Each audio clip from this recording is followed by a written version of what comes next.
Welcome back to the channel. Today we're going to show you how to fix Raycon Fitness Earbuds if they're not pairing together quickly and easily. First, make sure both earbuds are fully charged. Place them in the charging case and let them charge for at least 30 minutes. Low battery can prevent proper pairing. Next, take the earbuds out of the case and turn them off. Then, press and hold the buttons on both earbuds for a few seconds until the LED lights start flashing. This puts them into pairing mode. Check that Bluetooth is enabled on your phone or device. Open the Bluetooth settings and look for the earbuds in the list of available devices. If they still don't pair with each other, reset the earbuds.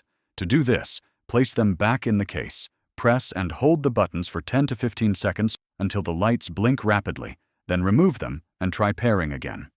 Finally, make sure there's no interference from other Bluetooth devices nearby.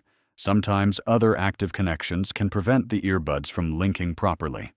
By following these steps, you can fix Raycon Fitness Earbuds that aren't pairing together and enjoy seamless wireless audio. If this video helped you, hit like, subscribe, and share your experience in the comments. Thanks for watching.